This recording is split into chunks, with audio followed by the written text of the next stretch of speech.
சில பேரை இப்படி சொல்றது உண்டு, அடுத்தவங்களை அனுசரித்து நடந்துக்க தெரியல, அவன் என்ன சார் மனுஷன் அப்படிம்பாங்க.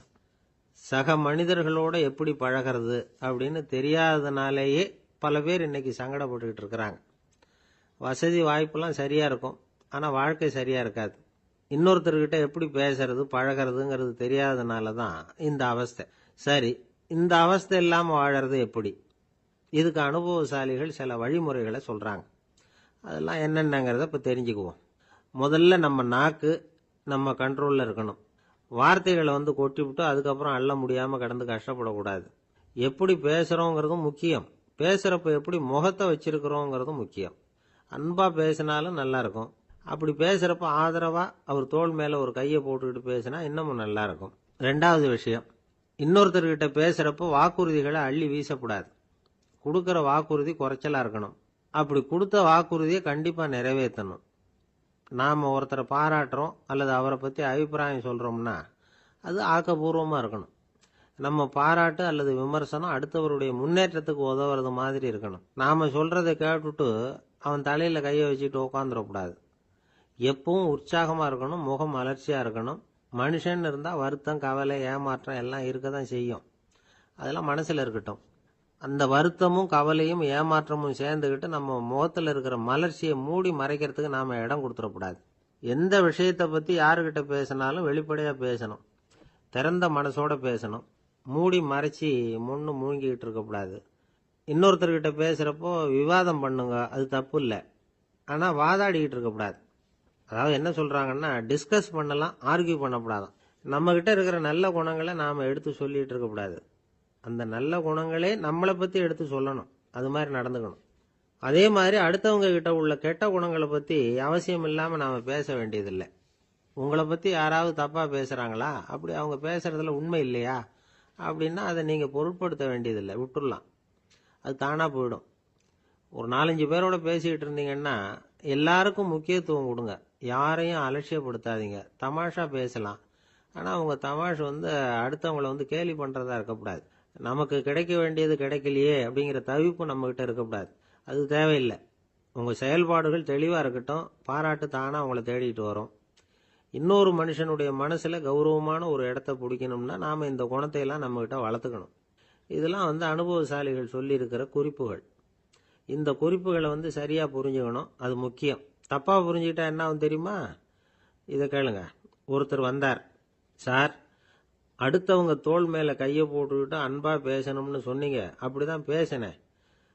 அவர் முதுகை கூட தட்டி கொடுத்தேன், என் வேலை போயிட்டுது சார், வீட்டுக்கு அனுப்பிச்சுட்டாங்க அப்படின்னார். யாருக்கிட்ட அப்படி பேசுனீங்கன்னு கேட்டோம். என் முதலாளிகிட்ட சார் அப்படிங்கிறார் ரொம்ப சோகமா. ஒருத்தர் இருக்கார், நல்ல உத்தியோகத்தில் தான் இருக்கிறார், ஆனால் எப்போ பார்த்தாலும் முகத்தை வெறுப்பாக வச்சிருப்பார். அப்படியே வருவார் போவார். ஏன் சார் இப்படி இருக்கிறீங்க அப்படின்னு விசாரித்தோம். ஏன்டா இந்த வேலைக்கு வந்தோம்னு இருக்கு சார் அப்படின்னார். உங்கள் வேலை உங்களுக்கு பிடிக்கலையா அப்படின்னு கேட்டோம். இல்லைன்னார். இப்படிப்பட்டவங்க வெற்றிகரமான வாழ்க்கை வாழ முடியாது. இது நிபுணர்கள் கருத்து. வேலையை நேசிக்க தெரிந்தவர்கள் வெற்றி பெறுவார்கள் அப்படிங்கிறாங்க அவங்க. எந்த துறையா இருந்தாலும் சரி, அந்த துறையில வெற்றிகரமா இருக்கிறவங்கள விசாரிச்சு பாருங்க. எனக்கு என்னுடைய வேலை ரொம்ப பிடிக்கும் அப்படின்னு சொல்றவங்களா தான் இருப்பாங்க. அப்படி இருந்தாதான் அது வெற்றிகரமா இருக்க முடியுது அவங்களால. ஒருத்தனுக்கு பிடித்தமான பொழுதுபோக்கே அவனுடைய தொழிலா இருந்துட்டுதுன்னா அவனை மாதிரி கொடுத்து வச்சவன் வேற யாரும் இல்லை அப்படிங்கிறார் பெர்னாட் ஷா. ஒரு தடவை மன்னர் ஹுமாயூன் உயிரை தண்ணீர் முண்டு ஊற்றுகிற தொழிலாளி ஒருத்தர் காப்பாத்தினாராம் அந்த ஹுமாயூன் உயிரை. உடனே மன்னர் கேட்டிருக்கார், உனக்கு என்ன வேணும்னாலும் கேளு தரேன், உயர் பதவி வேணுமா அப்படின்னு கேட்டாராம். மன்னா, மக்களின் தாகம் தீர்க்கக்கூடிய இந்த பணியை விட உயர்ந்தது உண்டா அப்படின்னாராம் அந்த தொழிலாளி. அவரால் அவருடைய வேலையை நேசிக்க முடிஞ்சது, அதனால மகிழ்ச்சியா இருக்க முடிஞ்சது.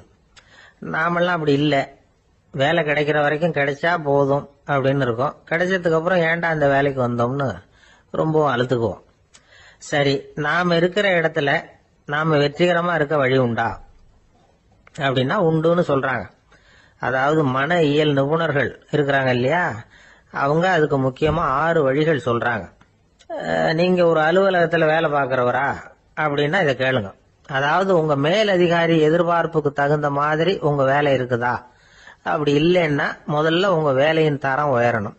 உங்களுக்கு மேல கீழே வேலை பார்க்குற பணியாளர்கள் கிட்ட நல்ல விதமா பழகுறீங்களா? அந்த உறவு முறையில ஏதாவது குறை இருந்தா அதை கண்டுபிடிச்சு சரி பண்ணுங்க. நம்பிக்கைக்கு உரியவர் அப்படின்னு நீங்க பேர் எடுக்கணும்.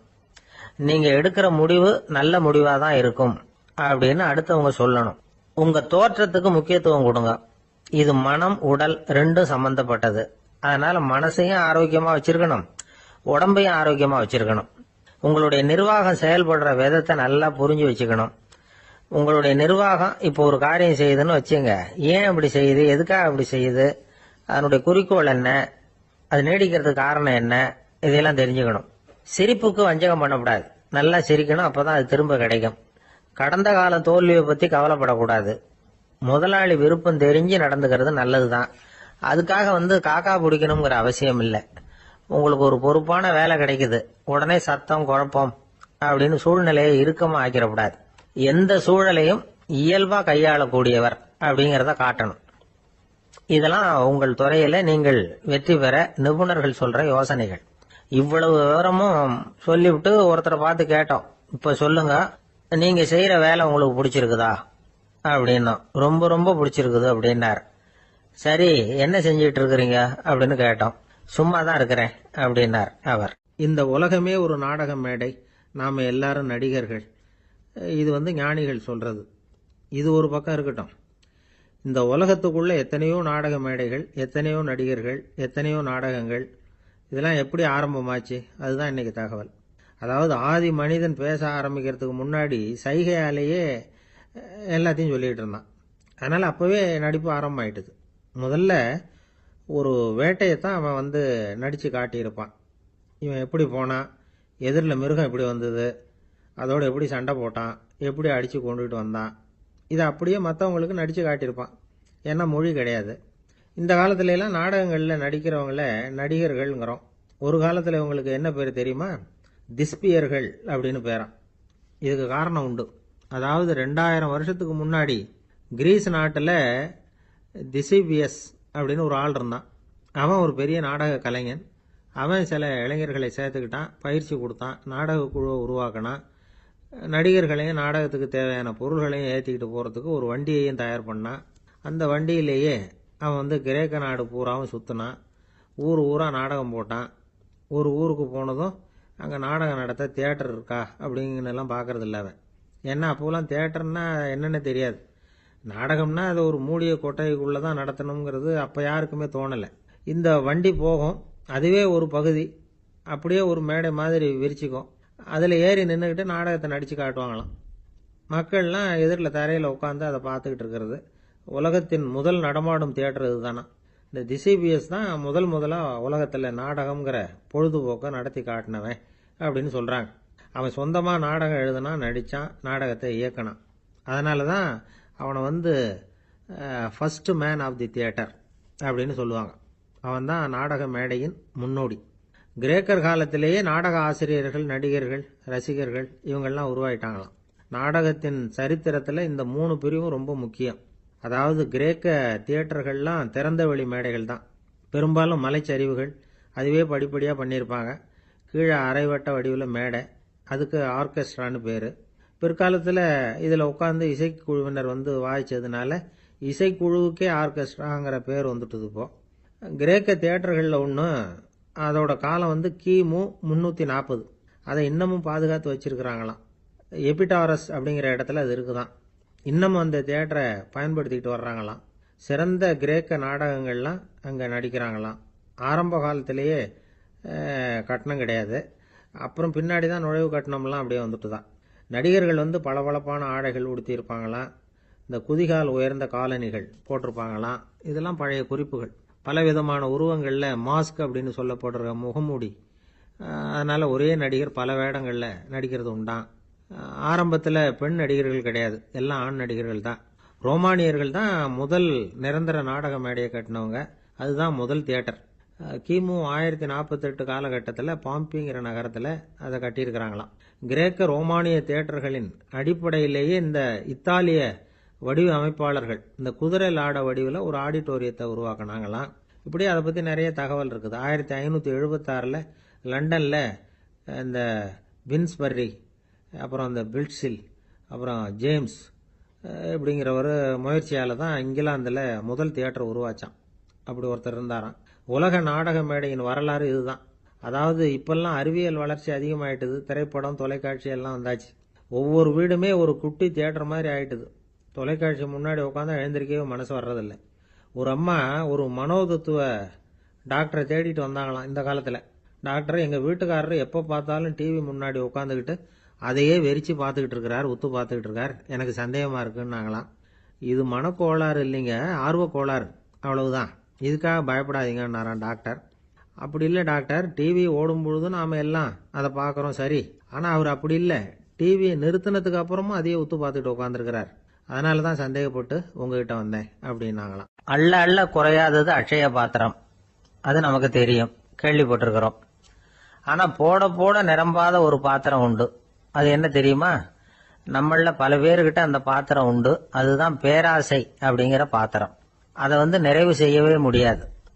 பேராசையை பற்றி சுஃபி இலக்கியத்தில் ஒரு பிரபலமான கதை உண்டாம். அதை ஒரு பெரியவர் எடுத்து சொல்லியிருக்கிறார். ஒரு மன்னர் நகர்வலம் போயிட்டு இருக்கார். ஒரு பிச்சைக்காரன் மன்னர் எதிரில் வர்றான். பிச்சை போடுங்கிறான். என்னுடைய அமைதியை கெடுக்காதே போங்கிறார் மன்னர். அவன் சிரிக்கிறான். அரசே, உங்களுடைய அமைதி கெடக்கூடிய நிலையில் இருந்தா அதுக்கு பேர் அமைதியே கிடையாது அப்படின்னு. ஆனா எதிரில் நிக்கிறது வெறும் பிச்சைக்காரன் இல்லை, யோகி அப்படிங்கறத மன்னர் புரிஞ்சுக்கிட்டார். துறவியே, உங்களுக்கு என்ன வேணும்னாலும் கேளுங்க, கொடுக்கறேன்னாராம். அந்த துறவி மறுபடியும் சிரிக்கிறார். அரசே, உங்களால முடியாததையெல்லாம் கொடுக்க முடியும்னு சத்தியம் செய்யாதீங்க அப்படின்னார். மன்னருக்கு கோபம் வந்துட்டுது. என்ன இவர் இப்படி சொல்றாரு அப்படின்னு நினைச்சார். நகர்வலத்தை பாதியிலேயே நிறுத்தினார். வாங்க அரண்மனைக்குன்னார். துறவியை அழைச்சிக்கிட்டு அரண்மனைக்கு வந்துட்டார். துறவி தன்கிட்ட இருந்த பிச்சை பாத்திரத்தை நீட்டினார். இது நிறைய எனக்கு பொற்காசுகள் வேணும் அப்படின்னாராம். அவ்வளவுதானா, இது ஒரு பெரிய காரியமா அப்படின்னு கையை தட்டினாராம் மன்னர். ஒரு பெரிய தாம்பாளம் நிறைய பொற்காசுகள் சேர்ந்தது. அதை அள்ளி போட்டார். போட போட அந்த பிச்சை பாத்திரம் நிரம்பவே இல்லை. பொற்காசுகள் போட போட அவ்வளவையும் உள்ள வாங்கிக்கிட்டே இருக்குது. அரசாங்க கஜானாவே காலி ஆயிட்டுது. மூட்டை மூட்டையா பொற்காசுகளை கொட்டி பார்த்துட்டாங்க. அது முழுங்கிக்கிட்டே இருக்குது. கடைசி வரைக்கும் அந்த பிச்சை பாத்திரம் நிரம்பவே இல்லை. அரசர்கிட்ட இருந்த கர்வம் போயிட்டுது. அப்படியே பொத்துன்னு துறவி காலில் விழுந்தார். அப்போ அந்த துறவி சொன்னாராம், மன்னா, இந்த பிச்சை பாத்திரத்தை உங்களால மட்டும் இல்ல, வேற யாராலையும் நிரப்ப முடியாது. அதுக்கு என்ன காரணம்னா, இது சாதாரண பிச்சை பாத்திரம் இல்ல, பேராசைகளோட வாழ்ந்து செத்து போன ஒரு மனிதனின் மண்டை ஓடுது அப்படின்னாராம். பாருங்க, இதுதான் அந்த சுஃபி இலக்கிய கதை. செத்த பிறகும் நிறைவு இல்லைன்னா அது எப்பேற்பட்ட பேராசையா இருக்கும்னு யோசிச்சு பார்த்துங்க. நம்மால ஒருத்தர் கல்யாணம் பண்ணிக்க பொண்ணு பார்த்துக்கிட்டு இருந்தார். அழகு, அறிவு, படிப்பு எதுவும் தேவையில்லை, பணம் மட்டும் இருந்தா போதும் அப்படின்னு பாக்குறவங்க கிட்ட எல்லாம் சொல்லி வச்சார். ரொம்ப நாளைக்கு அப்புறம் ஒரு பணக்காரர் கிடைச்சார். அவரு சொன்னார், இத பாருங்க, எனக்கு 20 வயசுல ஒரு மகள், அவளை நீங்க கல்யாணம் பண்ணிட்டா 2 லட்சம் பணம் கொடுப்பேன். 25 வயசுல ஒரு பொண்ணு, அவளை கல்யாணம் பண்ணிட்டா 2.5 லட்சம் தருவேன். 30 வயசுல ஒரு பொண்ணு இருக்கா, அவளை கல்யாணம் பண்ணிட்டா 3 லட்சம் தருவேன். என்ன சொல்ற அப்படின்னாராம். இவன் கொஞ்ச நேரம் யோசிச்சு பார்த்திருக்கான். அதுக்கப்புறம் மெதுவா அவரை நிமிர்ந்து பார்த்து, ஏன் சார், உங்ககிட்ட 50 வயசுல ஏதாவது பொண்ணு இருக்கா அப்படின்னு கேட்டான். ஒருத்தர் ரொம்ப அவசரமா வந்தார். சார், மனுஷன் நிம்மதியா இருக்கிறதுக்கு என்ன வழின்னு கேட்டார். சீக்கிரமா ஒரு கல்யாணத்தை பண்ணீங்க, எல்லாம் சரியா போடும் அப்படின்னோம். அவர் ஒரு மாதிரியா பார்த்தார். ஏற்கனவே எனக்கு கல்யாணம் ஆயிட்டுது சார், அதனால தானே நிம்மதியா இருக்கிறதுக்கு வழி கேட்கறேன் அப்படின்னார். சரி, இவர் ஒரு மாதிரியான கேஸ் அப்படின்னு நினைச்சுக்கிட்டு நம்மகிட்ட இருந்த ஒரு சின்ன புத்தகத்தை அவர்கிட்ட தூக்கி கொடுத்தோம். இதை படிச்சு பாருங்கன்னு. கல்யாணத்துக்கு பிறகும் சந்தோஷமா இருக்கிறதுக்கு என்ன வழி அப்படிங்கிற கேள்விக்கு அந்த புத்தகத்துல விளக்கம் இருந்தது. கணவன் மனைவிக்குள்ள சிக்கல் வராம இருக்கிறதுக்கு அதுல சில வழிகளை சொல்லி கொடுத்துருக்குறாங்க. அதெல்லாம் என்னென்ன அப்படிங்கிறத இப்ப பார்க்கலாமா? குடும்பம்னு இருந்தா கோபம் வரதான் செய்யும். அது வந்துட்டு போட்டும் பரவாயில்ல. ஆனா அந்த கோபம் ஒரே நேரத்துல 2 பேருக்கும் வந்துடாம பாத்துக்கணும். ஒரு சமயத்துல யாராவது ஒருத்தர் தான் கோபப்படணும், அடுத்தவங்க அமைதியா இருக்கணும். அதுக்கப்புறம் இவர் அமைதியான உடனே அவங்க ஆரம்பிச்சுக்கலாம். கோபமா ஏதாவது சொன்னா உடனே கோபமா பதில் சொல்லக்கூடாது. கொஞ்சம் பொறுத்து கோபம் தீர்ந்த உடனே அந்த பதிலை சொல்லலாம். அப்போ பதில் கோபமா இருந்தா கூட அது அவ்வளவு பெருசா தெரியாது. அற்ப விஷயத்துக்கெல்லாம் காய்ச்சி மூச்சுன்னு கத்திட்டு இருக்கக்கூடாது. உங்க 2 பேருக்குள்ள ஒரு தர்க்கம் ஆரம்பமாயிட்டுதுன்னு வச்சுக்கோங்க, கடுமையா 2 பேரும் விவாதம் பண்றீங்க. உங்கள ஒருத்தர் இதுல ஜெயிக்கணும்னா அது நீங்களா இருக்க வேணாம், அடுத்தவங்க ஜெயிக்கிறதுக்கு நீங்க துணையா இருங்களேன். அப்படின்னா நீங்க கொஞ்சம் விட்டு கொடுக்கணும், அவ்வளவுதான். ஏதாவது குத்தம் சொல்லணுமா, செஞ்ச தப்ப சுட்டி காட்டணுமா, விமர்சனம் பண்ணணுமா, பண்ணுங்க, வேணான்னு சொல்லல. ஆனா சொன்னதை அப்படி சொல்றத கொஞ்சம் அன்பா இதமா சொல்லுங்க. எப்போ நடந்த தவறுகளை எல்லாம் இப்போ போய் மறுபடியும் ஞாபகப்படுத்திட்டு இருக்க வேண்டாம். நான் அப்பவே சொன்னேன் இந்த புடவை வேணாம்னு, நீங்க தான் கேட்கல, இப்போ பாருங்க கிழிஞ்சு போச்சு இப்படின்னு கத்துனாங்க ஒரு அம்மா. எப்போ சொன்னீங்கன்னு கேட்டால் ஒரு 10 வருஷத்துக்கு முன்னாடி தீபாவளி சமயத்தில் அப்படிங்கிறாங்க. அது என்ன இன்னும் அப்படியே புதுசாகவே இருக்கும்? உங்களுக்கு அவர் தான் பெருசு, அவருக்கு நீங்கள் தான் பெருசு. அதை விட இந்த உலகத்தில் வேற எதுவும் முக்கியம் இல்லைன்னு நினைக்கணும். நீ தான் என்னுடைய உலகம்னு எத்தனை தடவை சொல்லியிருப்பீங்க? அதெல்லாம் வெறும் வசனமாக போயிடக்கூடாது. ஏதாவது ஒரு பிரச்சனையை பற்றி கடுமையாக விவாதம் பண்ணிகிட்டு இருக்கீங்க, அதை அப்படியே பாதியில் விட்டுட்டு படுக்கைக்கு போயிடக்கூடாது. சொச்சத்தை நாளைக்கு பேசிக்கலாம்னு. அப்படி போனால் தூக்கம் வராது. பிரச்சனையை ஒரு முடிவு பண்ணிக்கிட்டு அதுக்கப்புறமா தூங்க போகணும். ஒரு நாளில் ஒரு தடவையாவது உங்கள் ஜோடியை பாராட்டி நல்ல விதமாக கனிவாக ஒரு வார்த்தை சொல்லணும் அப்படின்னு தீர்மானம் பண்ணீங்க. ஏதாவது தப்பு பண்ணிவிட்டீங்கன்னா பரவாயில்ல, அதை ஒத்துக்கிறதுக்கும் மன்னிப்பு கேட்கறதுக்கும் தயாராக இருக்கணும். அது ஒன்றும் கேவலம் கிடையாது. வீட்டுக்குள்ளே தானே கேட்க போகிறீங்க, வெளியில் யாருக்கு தெரிய போகுதோ? எப்படியோ உங்களுக்குள்ள ஒரு சமரசம் ஆனால் சரிதான். ஒரு தகராறுன்னு எடுத்துக்கிட்டா குறைஞ்சபட்சம் அதுக்கு 2 பேர் தேவை. தனியாகவே உட்காந்துக்கிட்டு நான் இப்போ தகராறு பண்ணிகிட்டு இருக்கிறேன் அப்படின்னு யாரும் சொல்ல முடியாது. 2 பேர் தகராறு பண்ணுறாங்கன்னா பொதுவாக அந்த 2 பேரில் யார் அதிகமாக பேசுகிறாங்களோ அவங்க பேரில் தான் தப்பு இருக்கும். அதை மனசில் வச்சுக்கணும். இதெல்லாம் தான் அந்த புத்தகத்தில் போட்டிருக்கிற வழிமுறைகள். இவ்வளவும் சரியாக வரலைன்னா அப்புறமா சொல்லுங்கள், வேற புத்தகம் ஏதாவது இருக்கான்னு தேடுவோம். ஒரு கணவன் தன்னுடைய மனைவியை அழைச்சிட்டு ஒரு மனோதத்துவ டாக்டர்கிட்ட வந்தாராம். டாக்டர், எங்களுக்கு கல்யாணம் ஆகி 30 வருஷ காலமாக நாங்கள் ஒரு விஷயத்தில் கூட ஒத்து போனதில்லை அப்படின்னு ஆரம்பித்தார். உடனே அந்த அம்மா குறுக்கிட்டு, அது 30 வருஷம் இல்லை 32 வருஷம் அப்படின்னாங்களாம். ஒருத்தர் ரொம்ப அவசரமாக போயிட்டு இருந்தார். எங்கே சார் போகிறீங்கன்னு கேட்டோம். எனக்கு வேண்டியப்பட்ட ஒருத்தருக்கு குழந்தை பிறந்திருக்கிறதாக செய்தி வந்திருக்கு, அதுதான் ஆஸ்பத்திரிக்கு போயிட்டு இருக்கேன், பார்த்துட்டு வரலாம்னு அப்படின்னார். அப்படின்னா கொஞ்சம் இப்படி உட்காருங்க அப்படின்னோம். சில விவரம்லாம் சொல்கிறேன் கேட்டுட்டு போங்க அப்படின்னோம். உட்காந்தார். அப்புறம் சொல்ல ஆரம்பித்தோம். புதுசாக பிறந்திருக்கிற ஒரு குழந்தைய பார்க்க போகிறதுன்னா அது சாதாரண விஷயம் இல்லை, அதில் ரொம்பவும் கவனமாக நடந்துக்கணும். புது குழந்தைக்கு நோய் சுலபமாக தொற்றும். முக்கியமாக காற்று மூலமாக பரவுற நோய்கள் சுலபமாக வந்துடும். அதனால் நமக்கு உடம்பு சரியில்லைன்னா குழந்தைய விட்டு கொஞ்சம் தள்ளியே இருக்கிறது தான் நல்லது. பெரியவங்களை பொறுத்த வரைக்கும் சாதாரணமாக உள்ள ஒரு கிருமி கூட குழந்தைய பொறுத்த வரைக்கும் ரொம்ப மோசமான ஒரு கிருமியாக இருக்கும். சில வெளிநாடுகளில் எப்படி தெரியுமா, பிறந்த குழந்தை தூங்கிட்டு இருக்கிற ஒரு ரூமுக்கு போகணும்னா போகிறவங்க முகமூடி போட்டுக்கணும், காலணிகளை மாற்றிக்கணும், அவ்வளவு சுத்தமாக உள்ளே போய் பார்த்துட்டு வரணும். பொதுவாக சில ஆஸ்பத்திரிகளில் பார்த்தீங்கன்னா பார்வையாளர்கள் நேரத்தில் விசிட்டிங் ஹவர்ஸ் தாயை விட்டு குழந்தைய தனியாக பிரித்து வச்சுருவாங்க. எதுக்குன்னு நினைக்கிறீங்க? அந்த நேரம் பல பேர் வருவாங்க போவாங்க, அவங்க கை கால் சுத்தமாக இருக்காது. சுத்தமில்லாத கைகள் மூலமாக கிருமிகள் பரவும். சுத்தமில்லாத கைன்னா மண்ணு தூசி படிஞ்சிருக்கிற கை மட்டும் தான் அர்த்தம் இல்லை. சாலையில் கையை வீசிக்கிட்டு நடந்து வர்றீங்க, குழந்தைய பொறுத்த வரைக்கும் அது கூட சுத்தமில்லாத கை தான். தாயை தவிர மற்றவங்க குழந்தைய தூக்காமல் பார்த்துக்கிறது நல்லது. தாய் கூட அளவோட கொஞ்சிறதோட நிறுத்திக்கணும். புதுசாக ஒரு குழந்தைய பெற்றிருக்கிற பொண்ணுகிட்ட மற்ற தாய்மார்கள் ஏதாவது சொல்லிக்கிட்டே இருப்பாங்க. குழந்தைய அப்படி வளர்க்கணும் இப்படி வளர்க்கணும் அப்படின்னு ஏதாவது அட்வைஸ் பண்ணிக்கிட்டே இருப்பாங்க. இப்படி ஓவரா அறிவுரை பண்ணுறது அந்த பொண்ணை குழப்பி விட்டுரும். அதனால் அப்படிலாம் பண்ணக்கூடாது. அந்த பெண்ணே ஏதாவது கேட்டால் கூட டாக்டர் சொல்ல வேண்டிய விவரங்களை எல்லாம் நாமே சொல்லிக்கிட்டு இருக்கக்கூடாது. புதுசாக பிறந்திருக்கிற குழந்தைய மட்டும்தான் இப்படி பார்க்கணும்னு இல்லை. ஒரு நோயாளி குழந்தைய பார்க்க போகிறதுனா கூட ரொம்ப எச்சரிக்கையாக தான் நடந்துக்கணும். ஒரு தின்பண்டமோ விளையாட்டு சாமானோ அந்த குழந்தைக்கு நாம் வாங்கிட்டு போகிறதா வச்சுக்குவோம். அதை நேராக கொண்டுகிட்டு போய் அந்த குழந்தைகிட்டே கொடுக்கக்கூடாது. அதோட அப்பா அம்மா கிட்ட ரகசியமாக கொடுக்கலாம். அவங்க முடிவு பண்ணட்டும் குழந்தைகிட்ட அதை கொடுக்கலாமா வேண்டாமாங்கிறத. அவங்களுக்கு தான் தெரியும் அதோட மனசும் உடம்பும்.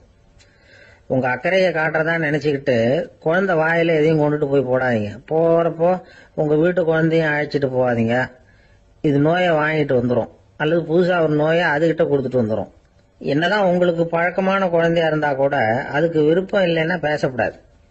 அங்கே போய் அவங்க பள்ளிக்கூடத்தை ஞாபகப்படுத்திட்டு இருக்கக்கூடாது. நோயில இருக்கிறப்ப ஸ்கூலை பத்தி பேச அது விரும்பாது. ஆஸ்பத்திரியை விட்டு வெளியில புறப்படுறப்போ குழந்தைகிட்ட சொல்லணும்னு அவசியம் இல்லை. அதோட அப்பா அம்மா கிட்ட சொல்லிவிட்டு புறப்பட்டா போதும், குழந்தை கோபிச்சுக்காது. சமூக சம்பிரதாயத்தை பத்தி அது கவலைப்படுறதில்லை. இப்படி எல்லா விவரமும் நம்ம எதிரில் உட்காந்துருந்தவங்க கிட்ட சொல்லி முடிச்சோம். ரொம்ப நன்றி சார் அப்படின்னு சொல்லிவிட்டு அவர் புறப்பட்டார். குழந்தைங்க கொஞ்சம் வளர்ற வரைக்கும் தான் நாம எச்சரிக்கையா இருக்கணும்னு இல்லை, வளர்ந்த பிறகு இன்னும் எச்சரிக்கையா இருக்கணும். ஒரு பையன் பள்ளிக்கூடத்திலேருந்து திரும்பி வீட்டுக்கு வந்தான். முகம் பூரா நகத்தால கீறி இருந்தது. அப்பா பார்த்து பயந்துட்டார். யாருடா உன்னை இப்படி பண்ணது அப்படின்னாரு. என் கூட படிக்கிற இன்னொரு பையன். நாளைக்கு உன் கூட பள்ளிக்கூடத்துக்கு வர்றேன், நீ எனக்கு அவனை அடையாளம் காட்ட முடியுமான்னார். அது ரொம்ப சுலபம். நான் பையன் எப்படின்னார் அப்பா. அவன் காதுல ஒன்ன கையோடு எடுத்துட்டு வந்திருக்கிறேன், இதோ என் பையில தான் வச்சிருக்கேன் அப்படிங்கிறான் அந்த பையன். அம்மாக்காரங்களுக்கு அடிக்கடி ஏற்படுற கவலை ஒன்று உண்டு. அதாவது குழந்தை சரியா சாப்பிட மாட்டேங்குதே அப்படிங்கிற கவலை. இவங்கெல்லாம் ஒரு விஷயத்த நல்லா புரிஞ்சுக்கணும். குழந்தைகள்ங்கிறவங்க பெரியவங்க மாதிரி இல்லை. அவங்க கடிகாரத்துல மணியை பார்த்துட்டு சாப்பிட்றதுக்கு உட்கார்ற ரகம் கிடையாது. பசிச்சா சாப்பிடுவாங்க, இல்லைன்னா விளையாடுவாங்க அல்லது தூங்குவாங்க. அது புரியாம அவங்கள கட்டாயப்படுத்தி அல்லது மிரட்டி சாப்பிட வைக்கிறது ரொம்ப தப்பு. ஒரு 8 மாச குழந்தைக்கு 3 மணி நேரத்துக்கு ஒரு தடவை பசிக்கும். அந்த நேரம் பார்த்து சாப்பாடு கொடுத்தா அடம் பண்ணாம அது பாட்டுக்கு சாப்பிட்றோம். அதே குழந்தைக்கு 1 வயசு ஆகிறப்போ 4 மணி நேரத்துக்கு ஒரு தடவை பசிக்கும். இந்த வயசுல இயற்கையாவே பசி குறைஞ்சிருக்கும். அது புரியாம என் குழந்தை முன்னாடி மாதிரி இப்ப சரியா சாப்பிட மாட்டேங்கிறான் அப்படின்னு சில பேர் டாக்டர் கிட்ட போய் சொல்லிக்கிட்டு இருப்பாங்க. இன்னொரு விஷயம், ஒரு குழந்தைக்கு வயசு அதிகமாகிற வேகத்துக்கு உடம்பு எடையும் அதிகமாகிக்கிட்டே போவாது. உடம்பு எடை அதிகமாகிற வேகம் குறைஞ்சிக்கிட்டே வரும். 6 மாச குழந்தைக்கு ஒரு வாரத்துல 150 கிராம் எடை கூடும். ஒரு வயசுல வாரத்துக்கு 71 கிராம் எடை கூடும். இது புரியாம அதிகமா சாப்பாட்டை கொடுத்து குழந்தைய கஷ்டப்படுத்தக்கூடாது. ஏன்னா அளவுக்கு மீறின உணவு அஜீரணத்தை உண்டு பண்ணிவிடும். குழந்தைக்கு ஒரு தட்டில் கொஞ்சமா ஆகாரத்தை வச்சு கொண்டுகிட்டு போய் கொடுக்கணும். மலை மாதிரி குவிச்சு வச்சா அதை பார்த்ததுமே பசி அடங்கி போயிடும்.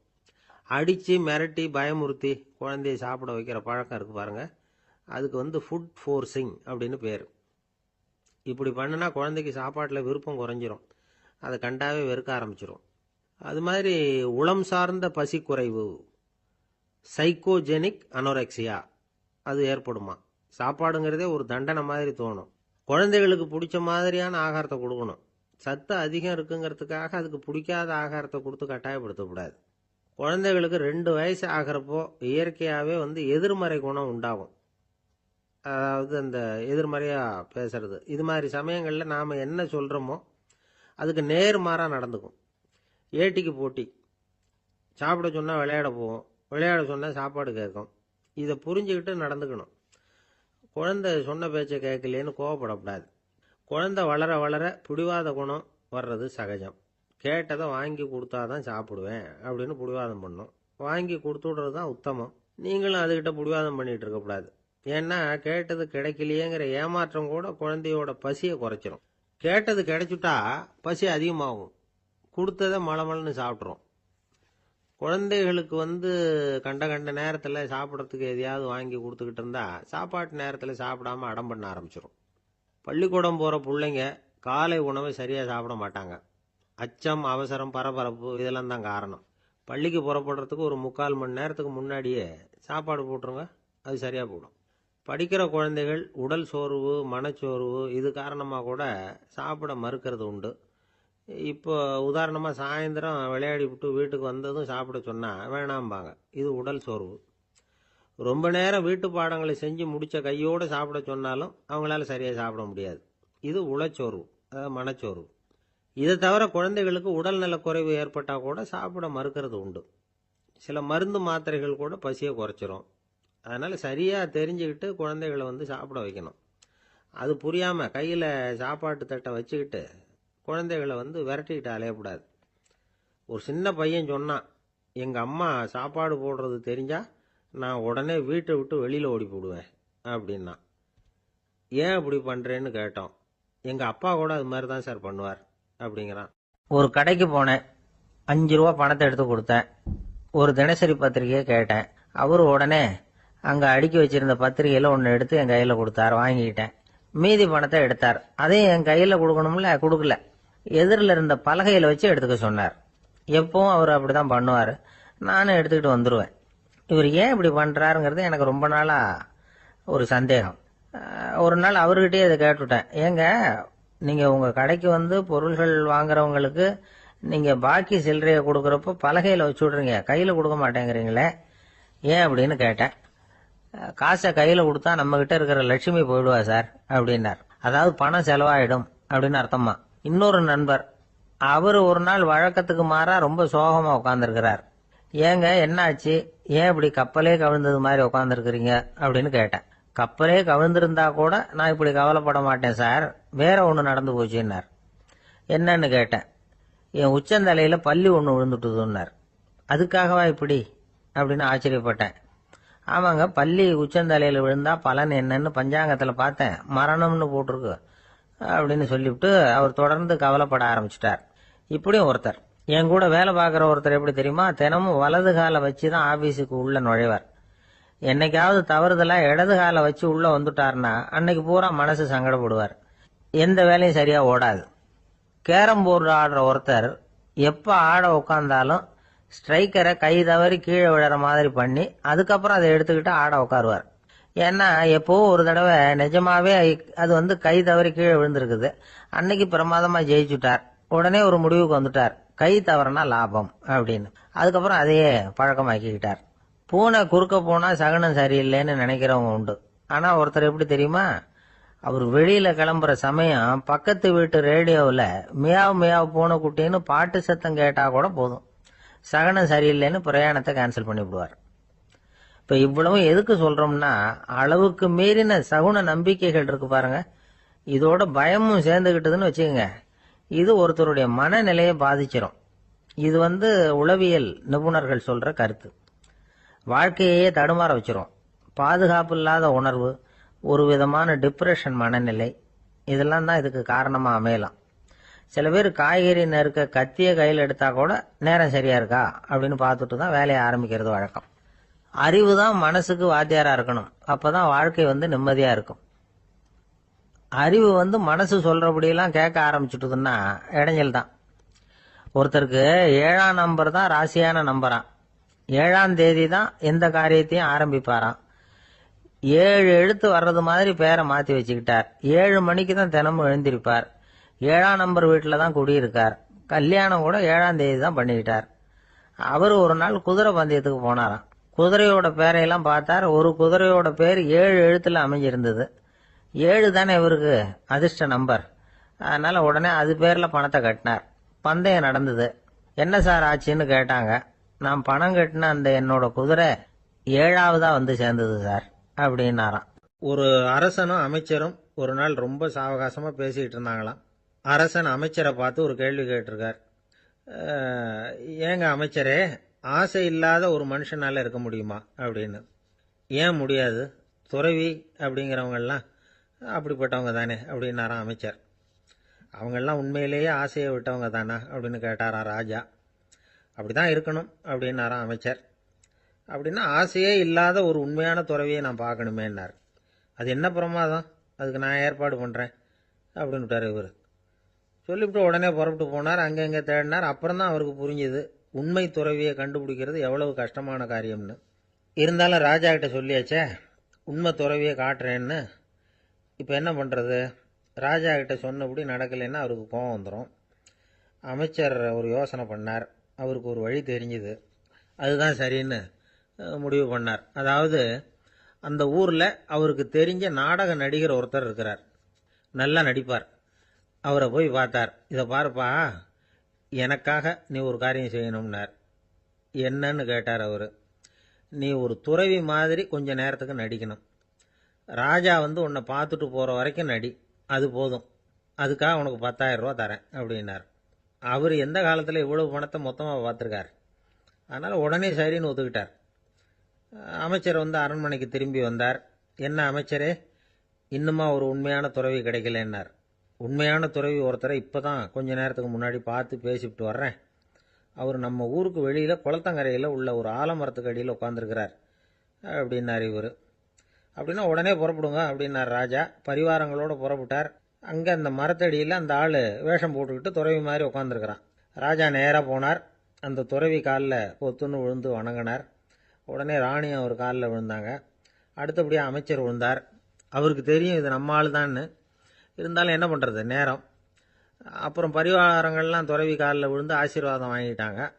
ராஜா அப்புறமா தங்கத்தட்டில் பொன்னையும் பொருளையும் வச்சு அந்த துறவிகிட்ட ரொம்ப பணிவாக நீட்டுறார். தாங்கள் தயவு பண்ணி இதை ஏற்றுக்கணும் அப்படின்னு வேண்டிக்கிட்டார். அந்த துறவி பற்று இல்லாமல் அதை பார்த்தார். எல்லாத்தையும் திறந்துவிட்ட எனக்கு இதெல்லாம் எதுக்காக அப்படின்னு சொல்லி அதை மறுத்துட்டாராம். ஆஹா, உண்மையான துறவியை பார்த்துட்டோம் அப்படிங்கிற ஆனந்தம் அரசருக்கு. ரொம்ப நிம்மதியாக திருப்தியாக திரும்பி வந்தார் அரண்மனைக்கு. அதுக்கப்புறம் அமைச்சர் யாருக்கும் தெரியாமல் அந்த துறவிகிட்ட ஓடினார். சொன்ன பிரகாரம் பணத்தை நீட்டினார். இந்தாப்பா, நான் உங்ககிட்ட சொன்னபடி 10,000 ரூபா பணம் எடுத்துக்கோ அப்படின்னார். அந்த ஆள் ராஜா கிட்ட சொன்னது மாதிரியே எல்லாத்தையும் திறந்துவிட்ட எனக்கு இதெல்லாம் எதுக்காக வேணாம் அப்படின்னு விட்டாராம்.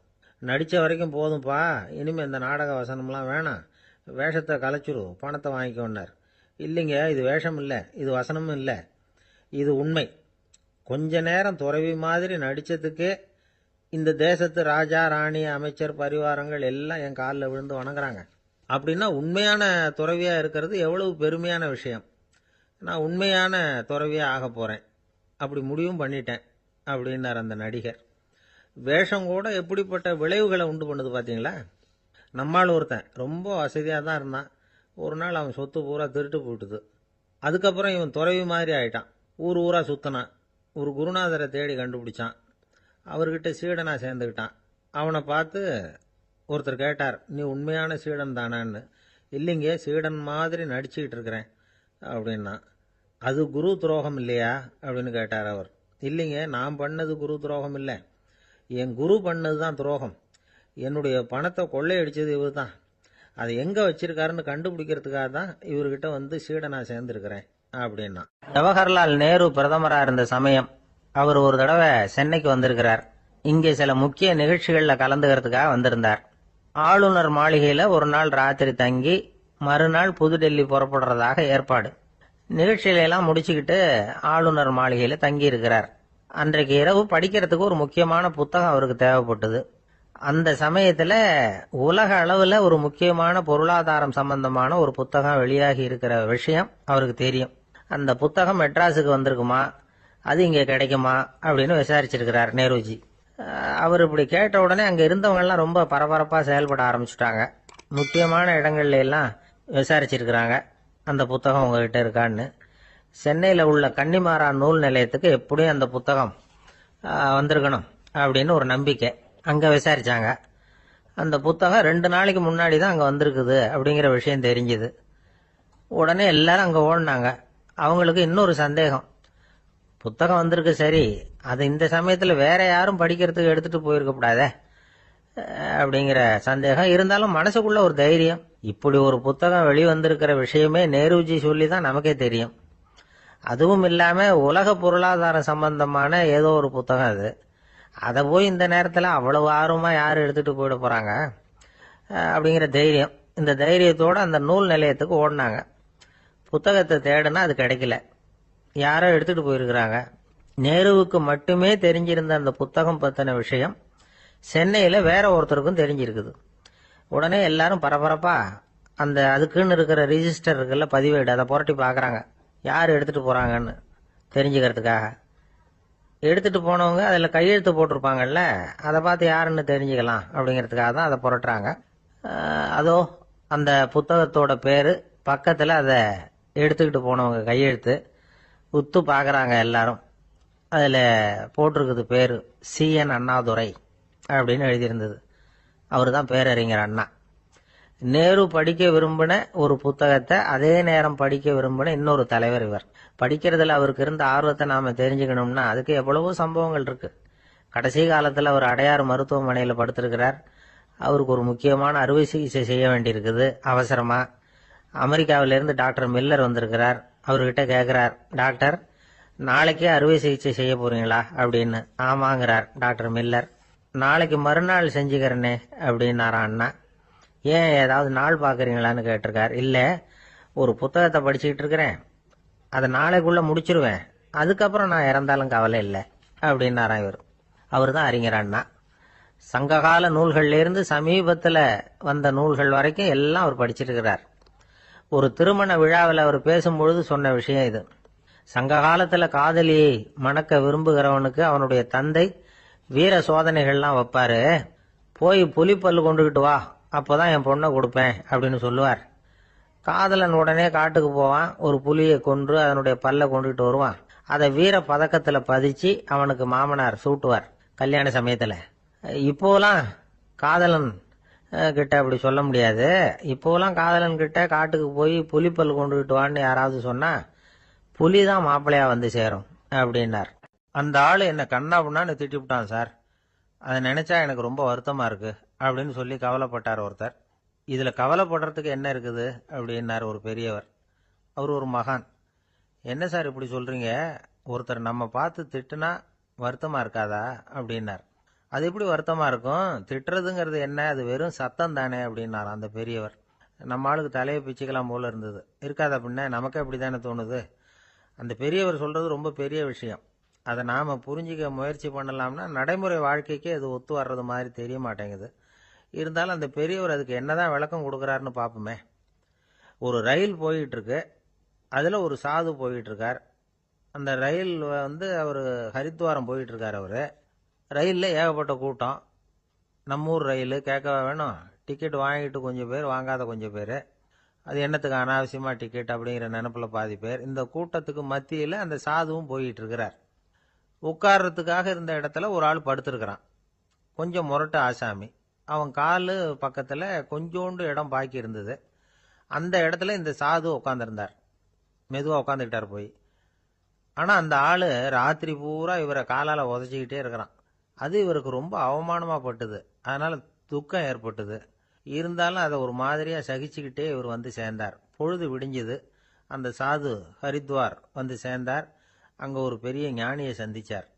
ராத்திரி ரயிலில் அந்த ஆள் உதைச்சதையும் அதனால் தனக்கு ஏற்பட்ட துக்கத்தையும் இந்த சாது அந்த ஞானிகிட்ட சொன்னார். சொல்லிவிட்டு, ஏன் சுவாமி, எனக்கு துக்கம் ஏற்பட்டதே அது தப்பா அப்படின்னு கேட்டார். தவறுதான்னார் அந்த ஞானி. உனக்கு இன்னமும் தேக அபிமானம் போகலைங்கிறது தான் அது காட்டுது. அஷ்டாவக்கிரர் என்ன சொல்றார் தெரியுமா, உண்மையான ஞானி யாராவது தன்னை வந்தனை செய்தால் அதற்காக சந்தோஷப்பட மாட்டார், யாராவது நிந்தனை செய்தால் அதற்காக வருத்தப்பட மாட்டார் அப்படின்னு சொல்றார். நிந்தனைங்கிறது ஒரு ஒலி தான். தேகாபிமானம் இருக்கிற வரைக்கும் இந்த ஒலி நம்மளை வேதனைப்படுத்தும். நான் தேகம் இல்லை, ஆத்மா அப்படிங்கிற நினைவு இருந்தா இந்த ஒலி நம்மளை பாதிக்காது. மனு என்ன சொல்றார் தெரியுமா, ஒரு சாதகன் பாராட்டுதலை விஷம்னு நினைச்சு பயப்படணும், அவமானத்தை அமிர்தம்னு நினைச்சு சந்தோஷப்படணுங்கிறார். அவமானப்பட்டா கவலைப்படாம எப்படி இருக்க முடியும் அப்படின்னு தான் நமக்கு தோணும். அதனால தான் நம்மள யாரும் இதுக்கு உதாரணமா யாரையும் காட்ட முடியல. புத்தரையும் கபீரையும் உதாரணமா காட்டுறாங்க. அவங்களுக்கெல்லாம் அவமானம் ஏற்பட்டப்போ கவலையே படலையாம்.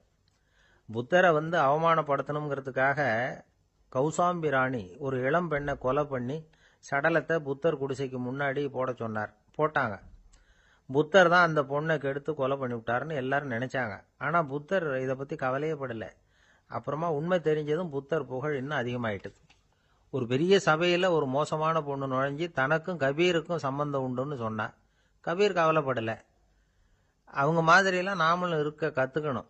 நிந்தனை, அபகீர்த்தி, அவமானம் எல்லாம் ஆண்டவன் கொடுக்கிற பிரசாதம்னு நினைக்கணும் அப்படின்னு சொல்றார் அந்த ஞானி. இதை கேட்ட இந்த காலத்து ஆசாமி ஒருத்தர், நான் கூட அப்படிதான் சார், யாராவது அவமானப்படுத்தினா கவலைப்பட மாட்டேன். நேத்து கூட ஒருத்தர் என்ன பலார்னு அரைஞ்சுட்டார், நான் கொஞ்சம் கூட கவலைப்படல, பேசாம வந்துட்டேன்னார். ஏன் அப்படி வந்துட்டீங்க அப்படின்னு. அவர் அரைஞ்சதுலேயும் ஒரு அர்த்தம் இருந்தது, அதனால தான் அப்படி வந்துட்டேன்னார். ஏன் அரைஞ்சாருன்னு கேட்டேன். 10 வருஷத்துக்கு முன்னாடி 15 ரூபா அவர்கிட்ட கடன் வாங்கினேன், அதை கேட்டு கேட்டு பார்த்துட்டு கடைசியாக தான் அரைஞ்சார் அப்படின்னார். ஆண்டவனுடைய பிரசாதம் இவருக்கு அடிக்கடி கிடைக்கும் போல இருக்கு. ஒரு விவசாயி விதைக்கிறதுக்காக வயல்வெளி பக்கம் போறார். விதைகளை அள்ளி வீசினார். அப்ப என்ன ஆச்சுன்னா, சில விதைகள் பாதை ஓரத்தில் விழுந்தது, சில விதைகள் முள் செடிகள் மண்டி இருந்த புதருக்கு இடையில விழுந்தது, சில விதைகள் நல்ல நிலத்துல விழுந்தது. பாதை ஓரத்தில் விழுந்த விதை என்ன ஆச்சுன்னா, அதெல்லாம் பறவைகள் கண்ணில் போட்டுட்டுது. உடனே உட்காந்து கொத்தி தின்னுட்டு போட்டுது. அதிகமாக மண் இல்லாத பாறை பகுதியில் விழுந்த விதையெல்லாம் லேசா வேர் விட்டு முளைக்க ஆரம்பிச்சுது. அதுக்கப்புறம் வேறு கீழேயும் ஆழமாக போக முடியல, மேலேயும் சூரிய வெப்பம் அதிகம் தாங்க முடியல, எல்லாம் காஞ்சி கருகி போட்டுது. புதர் பகுதியில் சில விதைகள் விழுந்தது இல்லையா, முள் செடிகள் காடாக மண்டி போயிருந்தது. அதனால முளைச்சி வர்ற செடிக்கு நெருக்கடி அதிகமாக போட்டுது, சரியா வளர முடியல, விளைச்சலும் சரியா இல்லை. நல்ல நிலத்துல விழுந்த விதைகள் மட்டும் நல்லா முளைச்சது, நல்லா வளர்ந்தது, விளைச்சலும் பிரமாதமா இருந்தது. இந்த கதையை சொல்லிவிட்டு கேட்க செவியுள்ளோர் கேட்கட்டும் அப்படிங்கிறார் இயேசு பெருமான்.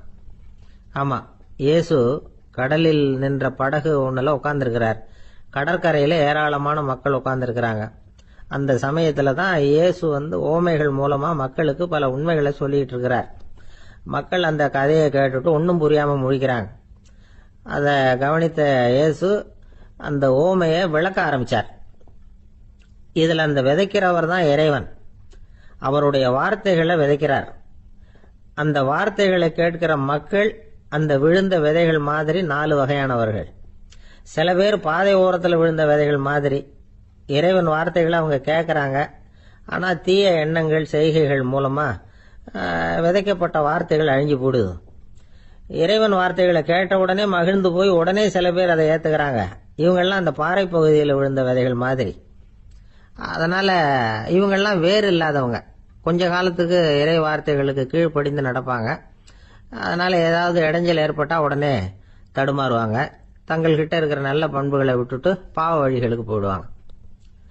முள் செடிகளுக்கு இடையில விழுந்த விதைகள் மாதிரி உள்ளவங்க யாருன்னா, இவங்களுக்கு உலக கவலை உண்டு, செல்வத்தின் மீது மயக்கம் உடையவர்கள், உலக ஆசைகள் இவங்களுக்குள்ள பூந்துடுறதுனால அங்க இருக்கிற நல்ல பண்புகள் மறைஞ்சு போயிடுது. அதனால அவங்களும் உபயோகம் இல்லாதவங்களா ஆயிடுறாங்க. நல்ல மனிதர்கள் நல்ல நிலத்துல விழுந்த விதைகளுக்கு ஒப்பானவர்கள். இவங்க இறை வார்த்தையை கேட்கறாங்க, அதை ஏத்துக்கிறாங்க, அவங்களும் நல்லபடியா வாழறாங்க, அடுத்தவங்களுக்கும் உபயோகமா இருப்பாங்க. இதுதான் இயேசு சொன்ன விளக்கம். நல்ல வார்த்தைகளை கேளுங்கள், நல்ல வார்த்தைகளை ஏற்றுக்கொள்ளுங்கள், அடுத்தவங்களுக்கு உபயோகமா இருங்க. இதுதான் பெரியவங்கள்லாம் நமக்கு சொல்லுகிற உபதேசம். ஒரு அப்பா தன்னுடைய மகனுக்கு உபதேசம் பண்ணார். இதை பாருப்பா, நல்ல வார்த்தைகளை கேட்கணும், எப்போதுமே மகன் அப்பா பேச்ச கேட்கறது நல்லது அப்படின்னாராம். நீ ஏதாவது ஒரு தப்பு பண்ணா என் தலையில ஒரு முடி நரைச்சி வெள்ளையா போடும்பா, நீ செய்யற ஒவ்வொரு தப்புக்கும் என் தலையில ஒவ்வொரு முடி வெள்ளையாயிடும் அப்படின்னாராம். பையன் யோசிச்சான், அப்பா இப்பதான் எனக்கு புரியுது, தாத்தாவோட தலைமுடி பூராவும் வெள்ளையா இருக்கிறதுக்கு என்ன காரணம்ங்கிறது எனக்கு இப்பதான் புரியுது அப்படின்னு. ஒரு ஆள் இருந்தான், நிறைய பணம் சம்பாதிச்சான், ஆனா செலவு பண்ண மனசு வரல, கருமி. அவன் என்ன பண்ணா, சேர்த்த பணம் பூராவையும் ஒரு மரத்தடியில புதைச்சி வச்சிருந்தான். வாரத்துக்கு ஒரு தடவை அந்த மரத்தடிக்கு வருவான், புதைச்ச இடத்த ஆவலோட பார்த்துக்கிட்டு இருப்பான், அதுக்கப்புறம் போயிடுவான். அவ்வளவுதான். ஒரு நாள் ஒரு திருடன் வந்தான், இவன் புதைச்சி வச்சிருந்ததெல்லாம் எடுத்துட்டு போட்டான். இது தெரிஞ்சு போச்சு. அந்த கருமி புலம்ப ஆரம்பிச்சுட்டான். இவன் புலம்பலை கேட்டதும் அக்கம் பக்கத்தில் இருந்தவங்க எல்லாம் ஓடி வந்தாங்க. என்ன விஷயம்னு விசாரிச்சாங்க. இவன் சொன்னான். ஒரு பெரியவர் கேட்டார், ஏப்பா வாரம் இந்த இடத்த பார்க்கறதாக சொன்னியே, எப்பவாவது இதுல இருக்கிற பணத்தை எடுத்து செலவு பண்ணிருக்கியா அப்படின்னு கேட்டார். நான் அப்பப்போ அதை பார்க்கறது தான் வழக்கம், அதை தொட்டதே இல்லைன்னு. அவன், சரி அப்படின்னா இப்பவும் நீ அதே மாதிரி வாரம் ஒரு தடவை இந்த இடத்த பார்த்துட்டு போகலாமே அப்படின்னாராம் அந்த பெரியவர். அதுவும் சரிதானே, எவ்வளவு காலமானாலும் அவன் அந்த பணத்தை எடுத்து செலவு பண்ண போறதில்ல. அப்படி இருக்கிறப்ப உள்ளே பணம் இருந்தாலும் ஒண்ணுதான், இல்லாம போனாலும் ஒண்ணுதான். இதுல இருந்து என்ன புரியுதுன்னா, ஒருத்தர்கிட்ட இருக்கிற பணத்தை கொண்டு அவர் பணக்காரரா ஏழையா அப்படின்னு முடிவு செய்யறது சரியில்லை. அந்த செல்வத்தை அனுபவிக்கிற திறன், பயன்படுத்துற திறன், அதை வச்சுதான் அவர் ஏழையா பணக்காரரா அப்படிங்கிறத நிர்ணயம் பண்ணணும். அதுதான் சரி. செலவு பண்ண தெரியாதவன் சேகரம் பண்ணிட்டே இருக்கிறதுனால என்ன பிரயோஜனம்? தலைமுடியே இல்லாதவன் தாராளமா சீப்புகளை வாங்கி சேகரம் பண்றது மாதிரி தானே இது. சில சமயம் செலவு பண்ண நாம தயாரா இருந்தா கூட அந்த செல்வம் நமக்கு பயன்படுறதில்ல. அரேபியாவில் ஒரு நகை வியாபாரி விலை உயர்ந்த முத்துக்களை எல்லாம் அவர் வச்சு வியாபாரம் பண்ணிட்டு இருந்தார். அவர் ஒரு சமயம் ஒரு பாலைவனம் வழியா போயிட்டு இருக்கிறார் ஒட்டகத்துல. அப்போ திடீர்னு கடுமையான புயல் வீச ஆரம்பிச்சுட்டுது. திசை தவறி இவர் எங்கேயோ வந்துட்டார். கூட வந்தவங்களையும் காணல, எங்க போனாங்களோ தெரியல. இவர் ரொம்ப பயந்து போய் அங்கேயும் எங்கேயுமா அலைஞ்சு திரியிறார். வழியே தெரியல, பசி கடுமையாயிட்டுது. ஒட்டகத்து முதுகுல ஒரு மூட்டை இருந்தது, அதை பிரிச்சு பார்த்தார். உள்ளே ஏதாவது இருக்கான்னு தேடி பார்க்குறார். அது வரைக்கும் கண்ணில் தட்டுப்படாத அபூர்வமான ஒரு பை கண்ணில் பட்டுது. ஆஹா, அதில் ஏதாவது சாப்பிட்றதுக்கு இருக்கும் அப்படின்னு நினச்சி ஆவலாக அதை பிரித்து பார்க்குறார். அந்த பையில் விலை உயர்ந்த முத்துக்கள் நிறைய இருந்துதான். அப்போ தான் அவர் நினச்சாராம், விலை உயர்ந்த முத்துக்கள் கூட சாப்பிட்றதுக்கு உணவாக முடியாது அப்படிங்கிறத புரிஞ்சுக்கிட்டாராம். எந்த நேரத்தில் எது நமக்கு தேவையோ அது நமக்கு தாராளமாக கிடைக்கணும். அப்படி அது கிடைக்கிறதுக்கு நம்மக்கிட்ட இருக்கிற செல்வம் பயன்படணும். அது நமக்கும் பயன்படலாம், நம்ம மூலமாக அடுத்தவங்களுக்கும் பயன்படலாம். அதுதான் செல்வத்தின் பயன். ஒரு மரத்தடியில் ஒருத்தன் உட்காந்து அழுதுகிட்டு இருந்தான். அந்த பக்கமாக வந்த இன்னொருத்தன் ஏப்பா அழுதுகிட்டு இருக்கிறேன்னு கேட்டான். இந்த இடத்துல தான் பூமிக்கு அடியில் பணம் இருக்குது, புதைச்ச இடம் தெரியல, அதான் அழறேன் அப்படின்னா. நல்லா ஞாபகப்படுத்தி பாரு, எந்த இடத்துல புதைச்ச அப்படின்னு கேட்டான் இவன். அது எப்படி எனக்கு தெரியும், புதைச்சி வச்சிருக்கிறவன் நான் இல்லையே, எங்கள் எதிர்த்த வீட்டுக்காரன் அப்படின்னானா இவன். ஒரு ராஜா இருந்தார். நாடு பூராவும் நிறைய மரங்களை நட்டு வளர்க்கணுங்கிறது அவரோட ஆசை. தானே அதுக்கு முன்மாதிரியா இருக்கணும்னு நினைச்சார். அரண்மனையை சுத்தி மரங்களை நட்டு வளர்த்தார். இதை பார்த்துட்டு ஜனங்களும் அவங்கவுங்க வீட்டை சுத்தி மரக்கன்றுகளை நட்டு வளர்த்தாங்க. கொஞ்ச காலத்துல ஊரு பூரா பசுமையா மாறிச்சு. எல்லாருக்கும் சந்தோஷமா இருந்தது. இது ஒரு பக்கம் இருக்கட்டும். இப்ப நான் சொல்ல போற கதை வேற. அதாவது அந்த ராஜா ஒரு நாள் தன்னுடைய அரண்மனைய சுத்தி இருக்கிற விதவிதமான மரங்களை எல்லாம் போய் பார்த்தார். எப்படி இருக்கிறீங்க அப்படின்னு ஒவ்வொரு மரத்துக்கிட்டையும் விசாரிச்சாராம். எந்த மரமும் சந்தோஷமா இருக்கிறதா தெரியல. அதுக்கும் மனசுல ஒரு குறை. முதல்ல ஆலமரத்துக்கிட்ட போனார். அது சொல்லிச்சு, மண்ணா நான் நல்லா பெருசா வளர்ந்துருக்கிறேன், அடர்த்தியா இருக்கிறேன், கிளையெல்லாம் 4 பக்கமும் நல்லா படர்ந்துதான் இருக்குது, இருந்தாலும் எந்த பிரயோஜனமும் இருக்கிறதா தெரியல எனக்கு. என்னுடைய பழம்லாம் ரொம்ப சின்னதா இருக்குது, என் கண்ணுக்கு சரியா புறப்பட மாட்டேங்குது.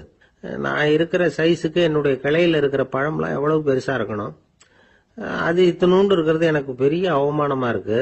இப்படி இங்க நின்றுகிட்டு இருக்கிறதே ரொம்ப கூச்சமா இருக்கு. ஒரு நல்ல புயல் வந்ததுன்னா பேசாம சாஞ்சு விடலாமான்னு பாக்குறேன் அப்படின்னு புலம்புது ஆலமரம். சரி இருக்கட்டும்னு நினைச்சுக்கிட்டு ராஜா அடுத்தபடியா ஒரு அத்தி மரத்துக்கிட்ட போனார். அதுவும் புலம்ப ஆரம்பிச்சுட்டுது.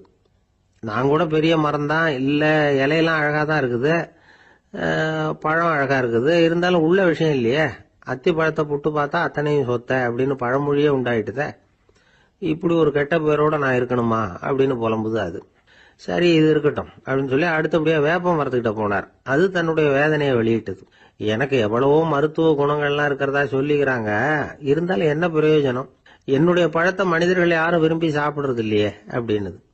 ராஜா அடுத்தாப்புல இருந்த ஒரு பனை மரத்துக்கிட்ட போனார். நான் நல்லா உயரமா தான் வளர்ந்துருக்கிறேன், மற்ற மரங்கள்லாம் என்னை வந்து அண்ணாந்து தான் பார்க்கணும், இருந்தாலும் என்கிட்ட நிழலுக்காக யாரும் வந்து ஒதுங்கிறது இல்லையே அப்படின்னுது. என்ன இது எல்லா மரமும் இப்படி திருப்தி இல்லாம இருந்துகிட்டு இருக்குதே அப்படின்னு நினைச்சுக்கிட்டே ராஜா அடுத்தபடியா அங்க இருந்த ஒரு பைன் மரத்துக்கிட்ட போனார். அழகா உயரமா பசுமையா தான் இருந்தது, ஆனா பழமோ பூவோ கிடையாது. அதை நினைச்சு அது வருத்தப்பட்டுக்கிட்டு இருக்குது. ஓக் மரம் அது ஒன்று நின்றுட்டு இருந்தது. அது என்ன சொல்லிச்சுன்னா, இலையுதிர் காலத்துல என் மேல இருக்கிற எல்லா இலைகளும் உதிர்ந்து போடுது, முடி கொட்டின மனிதர்கள் மாதிரி மொட்டையா நான் நிக்க வேண்டி இருக்குது, என்ன வாழ்க்கை இது அப்படின்னு சொல்லி அழுத்துக்கிட்டது.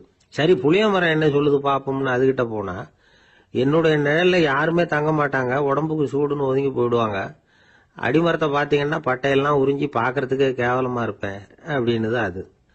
முருங்கை மரம் என்ன சொல்லிச்சு தெரியுமா, என்னுடைய இலை காயெல்லாம் சாப்பிட்றவங்களுக்கு சத்து கொடுக்கறது வாசம் தான், ஆனா என் உடம்புல சத்தே கிடையாது, கொஞ்சம் வேகமா காத்து அடிச்சதுன்னா முறிஞ்சு விழுந்துடுறேன், என்ன வாழ்க்கை இது அப்படின்னு சொல்லி அது வருத்தப்பட்டது. ராஜா யோசனை பண்ணார், என்ன இது மரங்கள் வந்து பூமியின் வரங்கள்னு சொல்றோம், மழை பெய்யறதுக்கு அதுதான் காரணம், பூமி செழிப்பா இருக்கிறதுக்கும் அதுதான் காரணம், வீடு கட்டுறதுக்கு மரம், நாற்காலி செய்ய உபயோகப்படுத்துறதுக்கும் அதுதான் உபயோகப்படுது, மனுஷனுக்கு வேண்டிய ஆகாரங்களையும் கொடுக்குது, இப்படிலாம் இருந்தும் எல்லா மரமும் நிம்மதி இல்லாம இருந்துகிட்டு இருக்குதே அப்படின்னு நினைச்சார். அப்போ அங்க இருந்த ஒரு மகிழ மரம் அவர் கண்ணுல பட்டது. அந்த மரம் மட்டும் கொஞ்சம் நிம்மதியா மகிழ்ச்சியா இருக்கிறது மாதிரி தெரிஞ்சுது. உடனே ராஜா அதுகிட்ட போனார். உனக்கு மனசுல எதுவும் குறை இல்லையான்னு கேட்டார். இல்ல நான் சந்தோஷமா தான் இருக்கேன்னு அந்த மகிழ மரம். அப்படியான்னு ஆச்சரியமா கேட்டார் ராஜா. ஆமா மன்னா, இந்த இடத்துல நீங்க ஒரு முருங்கை மரத்தையோ வேப்ப மரத்தையோ கூட நட்டிருக்கலாம், ஆனா இந்த இடத்துல நடுறதுக்கு என்ன தேர்ந்தெடுத்திருக்கிறீங்க, அதுவே எனக்கு பெருமை, அதுவே எனக்கு திருப்தி அப்படின்னு தான் மகிழ மரம். மகிழ மரம் சாதாரணமா தான் இருக்கும், இளம் மஞ்சள் நிறத்துல பூக்கள், அது காய்ந்தும் மனம் வீசும். மகிழ மரம் மாதிரி மன திருப்தியோட வாழறதுக்கு நாம கத்துக்கணுமா. நாம இந்த உலகத்துல ஒரு நாயாவோ நரியாவோ கூட பிறந்திருக்கலாம், மனுஷனா பிறந்திருக்கிறோம், அதுவே பெருமை தானே. இந்த நிறைவு தான் மகிழ்ச்சியின் ரகசியம். ஒரு பையன் அப்பா கிட்ட போய், அப்பா நீங்க இந்த உலகத்துல ஒரு மனுஷனா பிறந்தது என்னோட அதிர்ஷ்டம் நானா. ஏண்டா அப்படி சொல்றேன்னு இருக்காரு அப்பா. நீங்க ஒரு கரடியா பிறந்திருந்தா இந்நேரம் நானும் ஒரு கரடி குட்டியா தானே இருந்திருப்பேன் அப்படின்னு நானா. ஒரு பல்கலைக்கழகம், அங்க ஒரு இலக்கிய பேராசிரியர், அவர் பாடம் நடத்திட்டு இருந்தார். ராபர்ட் பிரவுனிங் எழுதிய கவிதைகளை பத்தி சொல்லிட்டு இருக்கிறார். மாணவர்களும் ரொம்ப அக்கறையா அதை கேட்டுக்கிட்டு இருக்கிறாங்க. ஒரு குறிப்பிட்ட கவிதையை பத்தி சொல்லும் பொழுது அந்த பேராசிரியருக்கே ஒரு சந்தேகம். அதாவது அந்த கவிதையின் சரியான அர்த்தம் என்னங்கிறதுல சந்தேகம். பேராசிரியர் யோசனை பண்ணார். அந்த கவிதையை முழுசா புரிஞ்சுக்க முடியல. அதனால மாணவர்களை பார்த்து சொன்னார், மாணவர்களே ஒரு நாள் பொறுத்துங்க, இந்த கவிதையை எழுதின கவிஞர் எங்க வீட்டுக்கு பக்கத்துல தான் இருக்கிறார். இன்னைக்கு சாயந்தரம் நான் அவரை நேரிலேயே போய் பார்க்கறேன். பார்த்து இதுக்கு என்னங்க அர்த்தம்னு கேட்டுட்டு வந்துடுறேன். அதுக்கப்புறம் உங்ககிட்ட சொல்றேன் அப்படின்னாராம். அன்னைக்கு சாயந்தரமே அந்த பேராசிரியர் கவிஞரை தேடிக்கிட்டு போயிட்டார். கவிஞர் அவங்க வீட்டில் அவர் பாட்டு உட்காந்துருந்தாராம். இவர் போய் அவர் முன்னாடி உட்காந்தார். அப்புறம் கேட்டார், ஐயா அந்த கவிதையின் முழு பொருள் என்னன்னு தெரிஞ்சுட்டு போறதுக்காக வந்திருக்கிறேன் அப்படின்னாராம். எந்த கவிதை அப்படின்னாராம் அவரு. இவர் அந்த கவிதையை சொல்லியிருக்கார். கவிஞர் கொஞ்சம் யோசனை பண்ணிவிட்டு அப்புறம் சொன்னாராம், பேராசிரியரே நீங்க கொஞ்சம் தாமதமா வந்துட்டீங்கன்னாராம். இவருக்கு ஒன்றும் புரியல. நீங்க என்ன சொல்றீங்க, நான் தாமதமா வந்துட்டேன்னா? நீங்க தான் உயிரோடு இருக்கிறீங்களே, அப்படி இருக்கும்பொழுது நான் தாமதமா வந்துட்டேன்னா அது எப்படி அப்படின்னு இவர் குழம்பி இருக்கிறார். இப்ப கவிஞர் சொன்னாராம், ஐயா நான் உயிரோடு இருக்கிறேன்னா இல்லையாங்கிறது முக்கியம் இல்லை. நான் அந்த கவிதை வரிகளை எழுதினப்போ 2 பேருக்கு அதோட அர்த்தம் தெரிஞ்சிருந்தது. இப்போ ஒரே ஒருத்தருக்கு தான் அதோட அர்த்தம் தெரியும் அப்படின்னாராம். பேராசிரியர் யோசனை பண்ணியிருக்கார். அப்படின்னா அந்த ஒருத்தர் கவிஞர் ராபர்ட் பிரவுனிங்கை தவிர வேற யாரா இருக்க முடியும்? இவர் தான் அப்படிங்கிறத அவர் மனசுல நினைச்சுக்கிட்டார். அதனால சொன்னார், ஐயா நான் தாமதமா வரல, அந்த கவிதையின் பொருள் என்ன அது சொல்லுங்கன்னார். பேராசிரியரே நான் சொல்றது உங்களுக்கு புரியலன்னு நினைக்கிறேன். நான் இந்த வரிகள் எழுதினப்போ 2 பேருக்கு அதோட அர்த்தம் தெரிஞ்சிருந்தது. அந்த 2 பேர் யாருன்னா, ஒருத்தர் ராபர்ட் பிரவுனிங், அதாவது நான், இன்னொருத்தர் கடவுள். இப்போ அது கடவுளுக்கு மட்டும்தான் தெரியும். நானே இதை பத்தி பல தடவை யோசனை பண்ணி பார்த்தேன். இது ரொம்ப அழகானது, ஆனாலும் ரொம்ப வழுக்கலானது. அதை பிடிச்சிட்டோம்னு நினைச்சிட்டு இருக்கும் பொழுதே காத்து மாதிரி அது உங்ககிட்ட இருந்து ஓடி போயிடுது. எனக்கு ரொம்பவும் வருத்தமா தான் இருக்குது. நிச்சயமா நான் தான் இந்த வரிகளை எழுதியிருக்கிறேன். அதுல அர்த்தம் இருக்குங்கிறது எனக்கு தெரியும், அதை நான் உணர்றேன். ஆனா நீங்க என்னை மன்னிக்கணும், எனக்கே கூட அதை என்னால விளக்க முடியல. அப்படி இருக்கும் பொழுது உங்களுக்கு எப்படி அதை நான் விளக்க முடியும் அப்படின்னாரா அந்த கவிஞர். அனுபவிக்கப்படக்கூடிய எல்லாமே விளக்கப்படக்கூடிய ஒன்றல்ல, விளக்கப்படும் எல்லாமே அனுபவிக்கப்படக்கூடிய ஒன்றல்ல அப்படிங்கிறது ஞானிகளுடைய கருத்து. அதுக்காக தான் அந்த சம்பவம். வாழ்க்கையில் நீங்கள் தொடர்ந்து ஆய்வு செய்து கொண்டே இருக்கக்கூடிய விளக்கங்களை ஒருபோதும் அடைய முடியாத பரிமாணங்கள் இருக்கிறதுனால தான் அது அலுப்பு தட்டாமல் இருக்குது. உங்களால் நிறைய அனுபவிக்க முடியும், இருந்தாலும் நீங்கள் அனுபவித்து அறிந்த விஷயங்கள் கூட வார்த்தைகளால் விளக்கப்பட முடிவதில்லை அப்படிங்கிறது பெரியோர் சிந்தனை. இதெல்லாம் ஒரு பக்கம் இருக்கட்டும். நமக்கு தெரிஞ்ச பேராசிரியர் ஒருத்தர் 1 மணி நேரம் ரொம்ப விவரமா வகுப்பு எடுத்தார். கடைசியா சொன்னார், மாணவர்களே ரொம்பவும் எளிமையா விளக்கமா எல்லா விவரமும் சொல்லியிருக்கிறேன். அதனால இதுல உங்களுக்கு சந்தேகம் வர்றதுக்கு வாய்ப்பே இல்லை. இருந்தாலும் கேட்க வேண்டிய கடமை கேட்கிறேன். இதுவரைக்கும் நடத்தினதுல யாருக்காவது ஏதாவது சந்தேகம் உண்டா அப்படின்னு கேட்டாராம். எனக்கு ஒரே ஒரு சந்தேகம் தான் சார் அப்படின்னு எழுந்திரிச்சு நிக்கிறான் ஒருத்தன். என்னன்னு கேட்டாராம். இதுவரைக்கும் நீங்க என்ன பாடம் சார் நடத்துனீங்க அப்படின்னானா அவன். ஒரு ஊர்ல ஒரு ராஜா இருந்தார். அவர் ஒரு பூனை வளர்த்தார். ரொம்ப செல்லமா அவர் அந்த பூனையை வளர்த்தார். அவர் என்ன பண்ணுவார் தெரியுமா, இரவு நேரத்தில் அந்த பூனையோட தலையில ஒரு விளக்க வச்சிருவார். அந்த பூனை ரொம்ப ஜாக்கிரதையா அந்த விளக்கு கீழே விழுந்துடாம பாத்துக்கும். தலையை ஆட்டாம ரொம்ப நிதானமா ராஜா பின்னாடி நடந்து போய்கிட்டே இருக்கும். அந்த விளக்கு வெளிச்சத்துல எல்லா வேலைகளையும் செஞ்சிருவார். கையில ஒரு விளக்க தனியா எடுத்துட்டு போக வேண்டிய அவசியமே இல்லை. விளக்க தூக்கிட்டு போற வேலையை அந்த பூனை பாத்துக்கும். அதனால ராஜாவுக்கு அந்த பூனை மேல ரொம்ப பிரியம். மந்திரிகளை எல்லாம் கூப்பிட்டு அவங்க கிட்ட சொல்லுவார், பாத்தீங்களா இந்த பூனை எவ்வளவு விசுவாசமா நடக்குது, என் பேர்ல எவ்வளவு மரியாதை பாத்தீங்களா அதுக்கு அப்படிம்பார். இதை கேட்டுட்டு அங்கிருந்த அமைச்சர்கள் ஒருத்தர் சொன்னார், மன்னா நீங்க சொல்றது சரிதான், இருந்தாலும் இந்த பூனையோட விசுவாசத்தை நாம கொஞ்சம் சோதிச்சு பார்க்க வேண்டியிருக்கு அப்படின்னாராம். சரி உங்க ஆசையை ஏன் கெடுக்கணும், நல்லா சோதிச்சு பாருங்க அப்படின்னு சொல்லிவிட்டார் ராஜா. உடனே அந்த அமைச்சர் என்ன பண்ணார் தெரியுமா? எங்கேயோ புறப்பட்டு போனார். ஒரு 5-6 எலிகளை பிடிச்சிட்டு வந்தார். அரண்மனையில் ராஜா ஏதோ வேலை பார்த்துக்கிட்டு இருக்கிறாரு.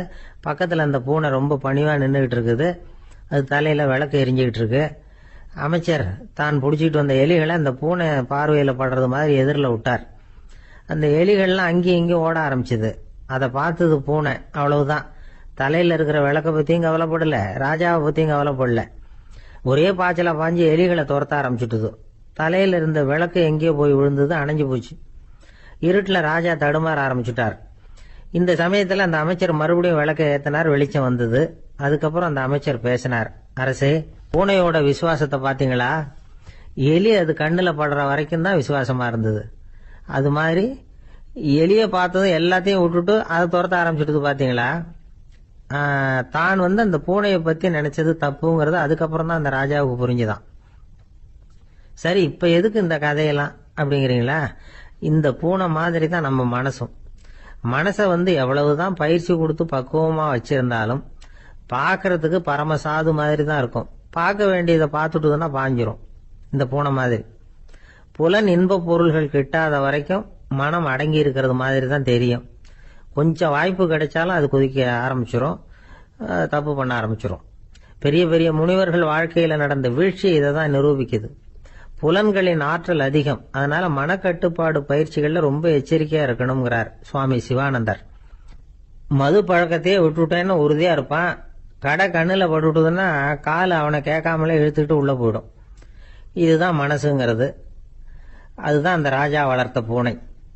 நம்மால் ஒருத்தன் அந்த ராஜா பூனை தலையில விளக்க வச்சது மாதிரி இவன் தன்னுடைய தலையிலேயே ஒரு விளக்க ஏற்றி வச்சுக்கிட்டு என்னத்தையும் தேட ஆரம்பிச்சான். தேடிட்டு இருக்கிறான். தலையை ஆட்டாம நிதானமா நடந்து ரொம்ப நேரமா தேடிட்டு இருக்கிறான். அந்த சமயம் அங்க ஒருத்தர் என்னத்தை தேடுறீங்கன்னு கேட்டார். அதுதான் மறந்து போச்சு அப்படின்னு இழுத்தான். சரி, கொஞ்சம் இப்படி உட்காருங்க, ஞாபகம் வந்ததும் தேட ஆரம்பிக்கலாம் அப்படின்னாரு அவரு. இவன் கொஞ்ச நேரம் உட்காந்து யோசிச்சான். அப்புறம் திடீர்னு எழுந்திரிச்சான். ஞாபகம் வந்துட்டுதுன்னா. என்னன்னு கேட்டார். எங்க வீட்டுல இருந்த விளக்க எங்க வச்சேன்னு தெரியல, அதான் தேடிட்டு இருக்கிறேன், ஏத்தி வைக்கலாம்னு பாக்குறேன் அப்படின்னா. ஒரு சின்ன பையன் வந்தான். அவனை பார்த்து ஒரு கேள்வி கேட்டோம். ஏன்ப்பா உங்க வீட்டில் அம்மா புத்திசாலியா அப்பா புத்திசாலியா அப்படின்னு. அவன் அலட்சியமா நம்மளை பார்த்து சிரிக்கிறான். என்ன சார் இது, இந்த காலத்தில் இது கூட தெரியாமல் இருக்கிறீங்களே அப்படிங்கிறான். ஒரு சின்ன பையன் நம்மளை பார்த்து இப்படி கேட்டு விட்டானே அப்படின்னு நினைக்கிறப்போ நமக்கு ஒரு மாதிரி ஆயிடும். அதுக்கப்புறம்தான் இந்த தாத்தா பாட்டிலாம் சொல்கிற ஒரு கதை ஞாபகத்துக்கு வந்தது. அது என்ன கதை தெரியுமா? ஒரு ஊரில் ஒரு அம்மாவும் பிள்ளையும் இருந்தாங்களாம். அந்த மகனுக்கு திடீர்னு தேசாந்திரம் போய் வரணும்னு ஆசை வந்துட்டுது. ஊராக போய் சுற்றி பார்க்கணுங்கிற ஆசை. அந்த அம்மாவுக்கு இது பிடிக்கல. மகனை பிரிஞ்சு இருக்கிறதுக்கு அவங்க மனசு இடம் கொடுக்கல. வேணாப்பான்னு சொல்லி பார்த்தாங்க, அவன் கேட்கல. திடீர்னு புறப்படவும் செஞ்சுட்டான். சரி, இனிமே அவனை தடுக்க முடியாதுன்னு முடிவு பண்ணிட்டாங்க அந்த அம்மா. இருந்தாலும் புத்திசாலித்தனமாக ஒரு யோசனை பண்ணாங்க. மகனை கிட்டத்தில் கூப்பிட்டாங்க. அவங்ககிட்ட சொன்னாங்க, இதை பாருப்பா, நீ தேசாந்திரம் போகிறதுன்னு தீர்மானம் பண்ணிவிட்ட, அதை நான் தடுக்கலை, போயிட்டு வந்துடும். ஆனால் போகிறதுக்கு முன்னாடி எனக்கு ஒரு வாக்குறுதி கொடுத்துட்டு போ அப்படின்னாங்க. போகிறப்போ ராத்திரியாக இருந்தாலும் பகலாக இருந்தாலும் சரி, புளிய மரத்து நிழலில் தான் தங்கணும். திரும்பி வர்றப்போ இரவும் பகலும் நீ வேப்ப மரத்து நிழல்லே தங்கணும் அப்படின்னாங்க. சரி, அப்படியே செய்கிறேன்னு சொல்லி வாக்குறுதி கொடுத்தான் பையன். புறப்பட்டு போனான். போகிற வழியில் புளிய மரத்து நிழல்லையே தங்கினான், தூங்கினான். அப்படி போய்கிட்டே இருந்தான். 7வது நாள் அவன் உடம்பு சுகம் இல்லாமல் போயிட்டுது. ரொம்பவும் பலவீனமாயிட்டான். இனிமேல் நடக்க முடியாதுங்கிற நிலைமை வந்துட்டுது. யோசிச்சு பார்த்தான். சரி, இதுக்கு மேலே போக வேண்டாம் அப்படின்னு முடிவு பண்ணிட்டு திரும்பி வர ஆரம்பிச்சுட்டான். திரும்பி வர்றப்போ வழியில் வேப்ப மரத்து நிழலையே தங்கி தங்கி வந்தான். நாளுக்கு நாள் உடம்பு சரியாக வந்துட்டுது. 7வது நாள் வீட்டுக்கு சேர்றான். உடம்பு பழையபடியே கலகலப்பாயிட்டுது. பூர்ண சுகம். தேசாந்திரம் போன பையன் திரும்பி வந்துட்டானே அப்படின்னு அந்த அம்மா ஆச்சரியப்படலை. ஏன்னா அவங்களுக்கு தெரியும் இப்படி ஆகும்னு. பையன் சீக்கிரமா திரும்பி வரணுங்கிறதுக்காகத்தான் அவங்க அந்த யோசனையை சொன்னாங்க. என்ன விஷயம்ங்கிறதையும் அவங்களே சொன்னாங்க. மகனே, புளிய மரத்து நிழல் உடம்புக்கு உஷ்ணத்தை கொடுக்கும், சீக்கம் உண்டாக்கும். அதனால நீ தொடர்ந்து புளிய மரத்து நிழலில் தங்கினாவே நோய்க்கு ஆளாயிட்ட. அதனால பயணத்தை முடிச்சுக்கிட்டு திரும்பி வரணுங்கிற முடிவுக்கு வந்துட்ட. திரும்பி வர்றப்போ நீ தங்கினது வேப்ப மரத்து நிழல், அது உடம்புக்கு வந்து குளிர்ச்சியை தரக்கூடியது, நோயை தீர்க்கக்கூடியது. அதனால சுகமாக வீட்டுக்கு வந்து சேர்ந்துட்டேன். உன்னோட தேசாந்திர பயணத்தை தடுக்கிறதுக்காக தான் இப்படி பண்ணினேன் அப்படின்னாங்களாம் அந்த அம்மா. பார்த்தீங்களா அம்மாவோட புத்திசாலித்தனத்தை? அப்பாவாக இருந்தால் இப்படியா பண்ணுவார்? ஒரு அப்பா வந்து பையன்கிட்ட 10 ரூபா கொடுத்து இதை எடுத்துக்கிட்டு அடுத்த ஊருக்கு போய் அங்கே இருக்கிற மாமா கிட்ட இதை கொடுத்துட்டு வாடா, வழியில் எங்கேயாவது மரத்தடியில் படுத்து தூங்கி விடாதே அப்படின்னு எச்சரிக்கை பண்ணி அனுப்புனாராம். பையனுக்கு எச்சரிக்கையாக வாழறது எப்படிங்கிறத கற்றுக் கொடுக்கறதுக்காக இப்படி பண்ணார். அவன் பணத்தை வாங்கிட்டு போனான். அப்பா சொன்னதை மறந்துட்டு ஒரு மரத்தடியில் படுத்து தூங்கிட்டான். அவனுக்கு தெரியாமல் அவன் பின்னாடியே போன அப்பா அவன் கையில் இருந்த அந்த 10 ரூபாயை நைஸாக எடுத்துகிட்டு வந்துட்டார். அவன் பையில் தானே வச்சிருந்தான், அது தெரியாமல் எடுத்துகிட்டு வந்துட்டார். அவன் தூங்கிக்கிட்டு இருக்கான். எடுத்துகிட்டு ஒரு மறுபடியும் வீட்டுக்கு வந்துட்டார். பையன் மூழ்கிக்கிட்டு பையை தடவி பார்க்குறான், பணத்தை காணும். அழுதுகிட்டே திரும்பி வந்தான். அப்பா கிட்ட விஷயத்த சொன்னான். அப்பா சிரிச்சுக்கிட்டே சொன்னார், அதுக்கு தான்ப்பா ஆரம்பத்திலேயே எச்சரிக்கை பண்ணினேன், இனிமேலாவது நீ ஜாக்கிரதையாக இருக்கணும் அப்படிங்கிறதுக்காக தான் இப்படி பண்ணினேன். அந்த பணம் எங்கேயும் போயிடல, நான் தான் அதை உனக்கு தெரியாமல் எடுத்து வச்சிருக்கிறேன். இதோ பாரு அப்படின்னு சொல்லிட்டு சைடு பாக்கெட்டில் கையை விட்டா அது ஓட்டையாக இருக்குது. அதை எவனோ ஏற்கனவே கத்திரிச்சு எடுத்துகிட்டு போட்டான். இப்போ அப்பா முகத்தில் அசடு வழிஞ்சுதான். வாழ்க்கையில் சில சந்தர்ப்பங்களில் நாம் வந்து சில அவமானங்களை சந்திச்சே தீர வேண்டியிருக்கு. என்ன பண்ணுறது, காலம் அப்படி. அவமானப்படுறவங்க உடனே அடங்கி போயிடுறது தான் உலக வழக்கம். அவமானப்பட்டால் உடனே சீறி எழறவங்களும் உண்டு. ஆனால் அதையே ஒரு சவாலாக எடுத்துக்கிட்டு முன்னுக்கு வர்றவங்களும் சில பேர் இருக்கிறாங்க. அவங்க ரொம்ப அபூர்வம். இன்னைக்கு மனோதத்துவ நிபுணர்கள்லாம் என்ன சொல்கிறாங்க தெரியுமா? அவமானப்பட்டுட்டா உடனே அடங்கி போயிடக்கூடாதான்.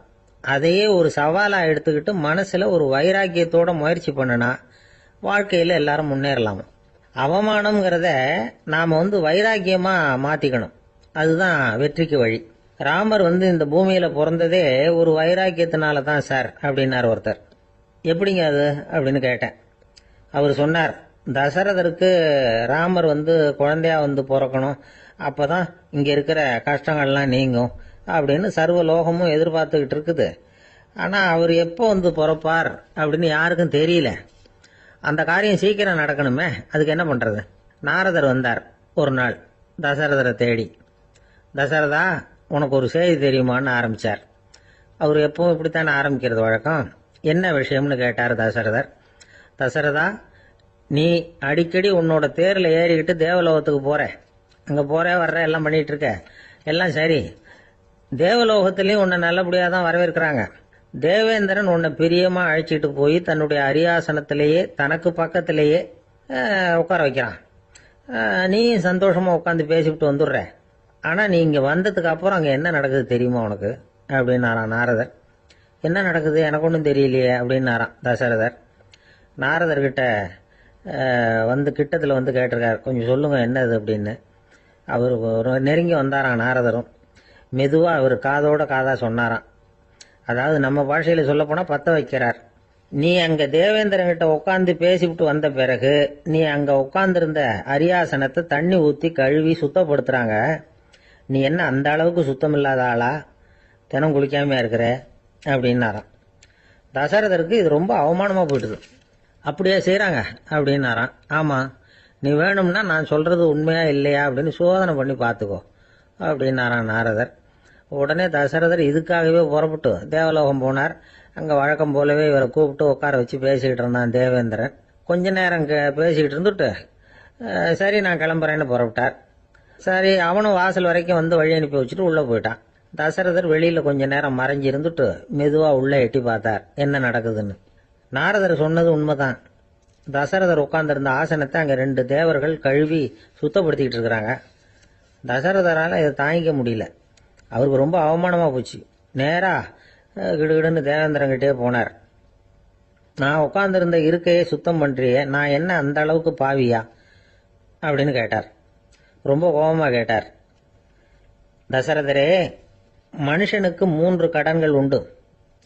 தேவ கடன், ரிஷி கடன், பித்ரு கடன். இதை தீர்க்காதவன் பாவியாகிறான்.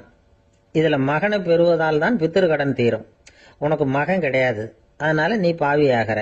பாவி உட்கார்ந்துருந்த இடம்ங்கிறதுனால அதை சுத்தம் செய்ய வேண்டியது எங்கள் கடமை அப்படின்னு நானும் தேவேந்திரன். இந்த இடத்துல தசரதருக்கு ஏற்பட்ட அவமானம் ஒரு வைராக்கியமா மாறிச்சு. தேவேந்திரனே கேட்டுக்கோ, ஒரு மகனை பெற்ற பிறகுதான் இந்த சபையில மறுபடியும் அடி எடுத்து வைப்பேன் அப்படின்னு சொல்லிவிட்டு போயிட்டாராம். போய் புத்திர காமேஷ்டி யாகம் பண்ணார், புத்திரர்கள் பிறந்தார்கள். இந்த கதையில உள்ள கருத்து என்னன்னா, தேவேந்திரன் தசரதரை அப்படி அவமானப்படுத்தலைன்னா அவருக்கு இப்படி ஒரு வைராக்கியம் பிறந்திருக்குமா? யோசிச்சு பார்க்கணும். நமக்கு ஏற்படுகிற சில அவமானங்களையும் வைராக்கியமா மாத்தி